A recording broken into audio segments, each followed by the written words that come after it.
Real Broker, right here in St. Augustine, Florida, going at you like we do every Wednesday at 8 p.m. We're going over the market stats. We're going over the news that you need to know about if you're thinking about buying, selling, or investing in the area. And we're also going to cover questions that you may have, and I'm going to answer them to the best of my ability. Do this every Wednesday at 8 p.m. for you guys. So if you do have any questions throughout this entire video about what I'm presenting here, go ahead and leave them in the comments below. Sorry, a little tongue-tied this morning or afternoon. Sorry. Wow. So I'm going to hop right into it, guys. Let's go into the market stats. And also, I'm going to start changing this format a little bit because I'm going to follow up on some news stories before we get into the other news stories. So what we've been talking about on a weekly basis, I'm going to try and follow up on some of those news stories, which I'm going to do today. And we're also going to talk about the major news as well. So let's hop right into it. Some of the major news that we need to know about here, guys. I've been talking about it on these live streams every week, is what's going to happen with the CPI numbers, what's going to happen with the Fed and the basis points. So essentially what we thought was going to happen kind of did happen, right? Inflation went down. Economists were thinking it was going to be around 7.3%, and it came in at 7.1%. And that's a really great thing. It doesn't sound that great to me, but apparently that is a really good thing for the markets because it went under what people were expecting. On top of that, they weren't sure at the time when that news came out, because that news came out on Tuesday, how much they're going to raise the federal funds rate, and they raised it 50 BPS. So that was what was expected as well. So it's almost like a little Christmas gift for everyone here. We'll see a little bit of the stocks go up probably. Interest rates should come down here in these next couple of weeks. But overall, that's supposedly the best news, right? That's what we were supposed to hear here, guys. So that's good stuff. The CPI is obviously a big deal. And here, let me share this New York Times article real quick, because inflation is affecting everyone. It doesn't matter. And across everything, it's the biggest thing, is home prices, energy, food, gas, right? All that stuff. Gas right now just went down to $2.99 in St. Augustine, which is the lowest that's been for 2020 probably. So we're close to it probably right at the beginning. So inflation came in at 7.1%. They were expecting 7.3%. Excluding food and energy, inflation came in at 6%. So really we're rivaling the early 1990s in terms of what inflation is going on here, and also early 2000s as well. So this article was written before the data came out about the Fed. So they weren't exactly sure what was going to happen, but for the markets, it definitely was a better thing. Stocks went a little bit higher because of that data. And also the growth in food prices has slowed, apparently. I really haven't noticed it that much. I'm buying all my food at bulk at Costco nowadays, but it still seems like it's pretty expensive to me. But they're saying it's going down, so hopefully it keeps trending that way. So I'm going to talk about some things, and like I said, I'm going to cover other things that I've gone from this past week. So if you want to stay updated on a lot of these weekly news stories, I do have a weekly newsletter you can sign up for. Just go ahead and reach out to me, send me your email. I'm not going to send you properties like every single day. I'm not going to kill you with emails. If you just want to be on the weekly newsletter, just shoot me an email and I'll pop you on there. It's not a problem. I'm not that person that's going to be attacking you with information. It's just too exhausting for me, and I think it doesn't bring any value, right? So also, I want you guys to make sure, I'm going to reference it here in this video if you're watching it now. Obviously, I'd like you to stay tuned, but I did put out a really, really good video with the St. Johns County property appraiser, Eddie Creamer, that came out this past weekend. It's an hour long, so it does take a little bit to digest and get through. But if you're looking for more information about property taxes right here in St. Johns County, that's going to be your go-to source. There's a lot of good info in there, so I'll reference that with the link above. But you should be able to see that on my channel as the most recently uploaded video. So let's hop into the market stats right now, guys. Let's check it out. Okay, I'm going to share my screen. Boom, boom, and boom. All right, so let me maximize this thing here. So it's the hot sheet for the past 24 hours. We got 163 new listings. We have 99 closed. Okay, so about 2 out of 3 listings closing from coming on the market.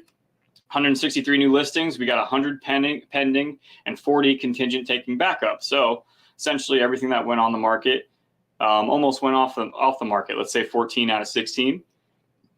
Okay, and then we got back on the market. So we have 61 homes that came back on the market. That means they fell out of contract from one of their contingencies. So they're back on the market, and price changed. Just as many new listings, we've had just as many price changes. That means that there's definitely more competition out there, guys. You know, inventory has gone up. I think we're reaching 4 months of inventory, which still means that we're in a seller's market, but we're not in the 1 to 2 month to 3 month seller's market where it's really cutthroat as a buyer out there. Now you have negotiation room.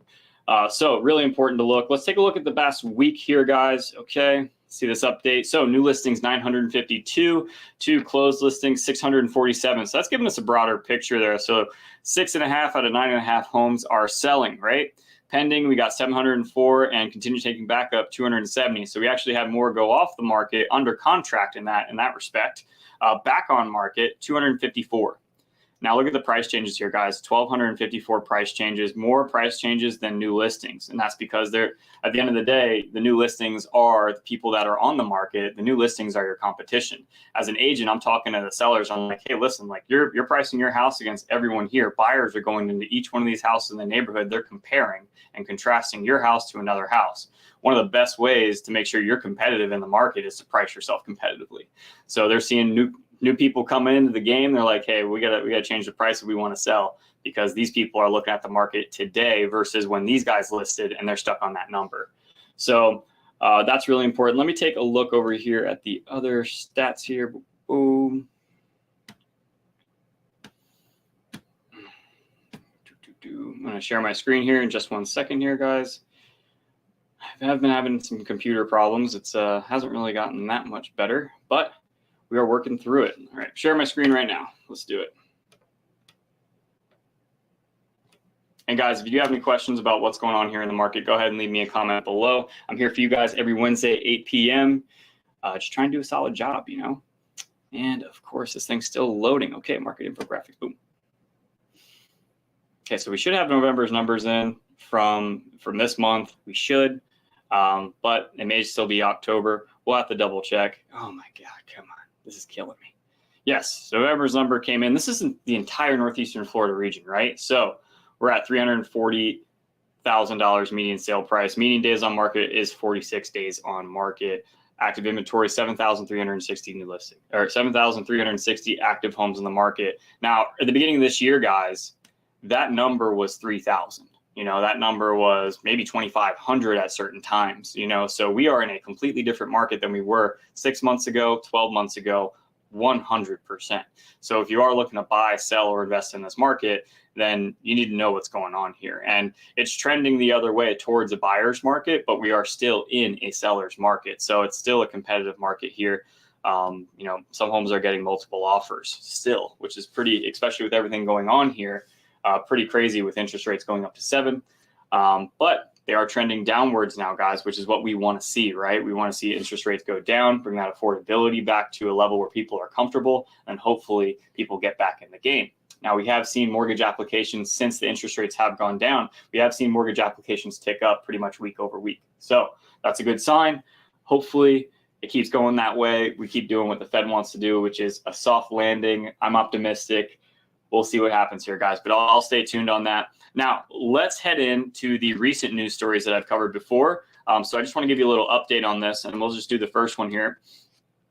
Okay, so St. Johns County approved $65.2 million bid to build new school. Green lights plans for another. Okay, so the district has plans to build 4 schools in the next 5 years. They just approved 2 schools. One is going to be in the Beacon Lake community, which is on the east side of 95 off of State Road 210, right across from Beach Walk. So if you're familiar with that area, it's going to be about 1,500 students there. And that got approved. That should be completed in summer of 2024. So if you're looking in the Beacon Lake area, I think that's going to be K through 8. Yep, K through 8 here. So that will be a new school right in the community there. They're also building another K through 8 school in the Shearwater neighborhood. Both of these schools are expected to open for 2024, 2025. And then they also approved a K through 8 school in Rivertown. So these are all pretty much off of 210. Rivertown's off of, I think, Greenbrier technically, and 210. It's very far west. It's right on the St. Johns River. Shearwater is a little further east on 210. And then you have Beacon Lake, which is on the east side of 95. So Shearwater and Rivertown are on the other side of 95. Now, the one thing I want to show you here is they actually have a great little interactive map. Ugh, God, I can't talk today. Of all the stuff that they are doing. So they're expanding Liberty Pines, Pine Island Academy. That was actually just built. It's been open from 2021 to 2022. So that's been open already. This high school just opened this past, I think it just opened this fall, actually. I don't think it opened last fall. Beachside High School, that one's open now. And then these are the projects, K through 8 school. This one here is in Shearwater. This one is the Beacon Lake community. So right off the 210 here, here's Beach Walk. And then here is the Rivertown community, the far west community. So great interactive map. I'll leave this link below if you do want to check it out. So yeah, the one thing I'll say with that is the reason I'm covering this story again is because we're greenlighting projects that literally in 2017, when I covered this initially, that school, the same exact school, same floor plan, was $37 million. And they accepted a bid of $65.2 million today. So that's a significant change that, I don't know if these schools are going to have gold books, or gold floors or gold toilets, but you would hope it would have something like that. We'll see. Probably won't, but we'll see. All right. So let me see here. I have another one. Now, this is just about living here in St. Johns County. This is something that you kind of got to deal with. We talked about summer walk, no, my mistake. Yeah, we did talk about Summer Haven, not summer walk, Summer Haven with the hurricane really kind of changing up the landscape of the natural geography around there, where people can't really get to their homes anymore, and the dunes are completely washed out. The sand under their homes is washed out. So the county's looking to do something with that. And now we have another one here. St. Augustine residents want public boardwalk relocated. This is at the Ocean Hammock Park walkway, which is right off the A1H Beach Boulevard side. So that's the 25 mile an hour area. So apparently these homeowners over here putting together $600,000 so that they can throw at this problem, so that they can move the walkway, which I imagine is just too close to their $1 million houses. But as a resident, I totally understand, like, you have people all the time, tourists walking up and down there, and you're just trying to enjoy your little slice of heaven on the ocean here, and you don't really have that opportunity because you have so many people going by.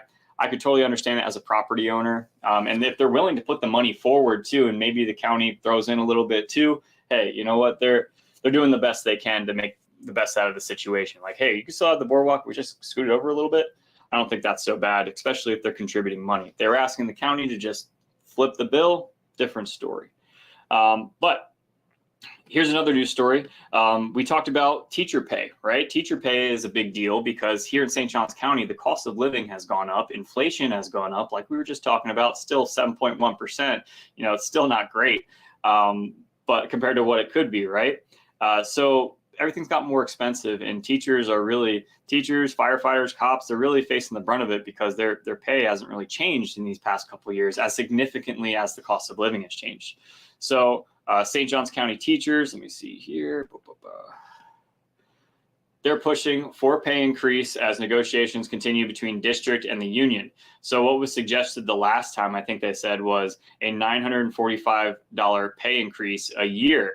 The first proposal for teacher pay was for new teachers to make $48,000 starting out, and veteran teachers to get a $948 pay increase a year. So every year they get essentially $1,000. But 70% of those teachers voted that down. And we looked at it the last time, guys. I mean, I really based it off of, $45,000 a year, which is the starting teacher pay now. I broke it down to a monthly after taxes and everything. You're having a hard time making ends meet. You're more than likely living with a roommate unless you have literally no debt.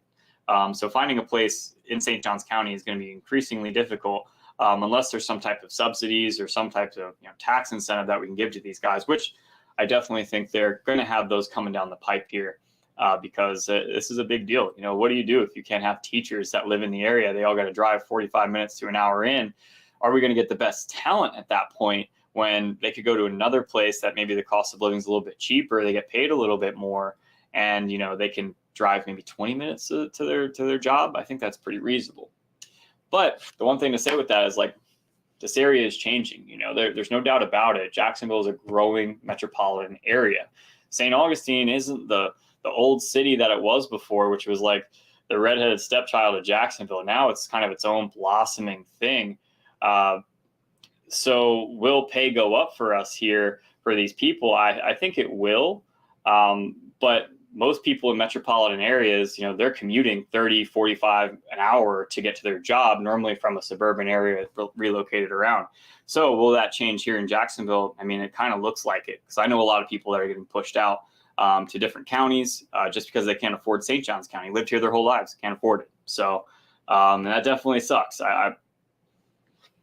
I'm glad that we got in when we did, but it's definitely not an easy place to live, especially when the average salary for most people that were living around here, probably around $40,000 or $50,000. Households probably like 60 or 70, I would imagine. So yeah, I don't have to say it today that you guys know. We just looked at the $45,000 a year scenario last year. That's not a significant amount of money, especially when prices have gone up, inflation's gone up. It hasn't been easy for those guys. So I continue to support them. So hopefully they get exactly what they need. I hopefully get $55,000, maybe $60,000. I think the county has the money. So yeah, on to the next news story, guys. If you have any questions about what I'm covering, let me know in the comments below. Here every Wednesday at 8 p.m. going over the local market stats, the news you need to know about, and we're also doing a question and answer session at the end live. So if you're rewatching it, I will get to your questions as well. I am going to be ending this one a little bit earlier tonight, though, guys, because I do have my dad flying in from Brooklyn. So he's going to be staying with me for a couple weeks. Hopefully, we'll be able to get out on the boat. Oops, I didn't mean to share that just yet. I bought a boat this past week. It's actually an interesting story. My grandparents live on the Intercoastal. My great-grandparents owned that property. And then my grandparents put a double-wide trailer on it, always had a boat. They had a Grady White out there sitting on the dock. And then my grandfather got old. He decided I'm not using it as much, and he sold it to his literal neighbor right next door. So the boat went from one dock to another dock. Now, my neighbor's getting too old. He needs to sell that. So I bought it back from him. So I bought my grandfather's boat back from my neighbor. And then we tried to take it on the water yesterday.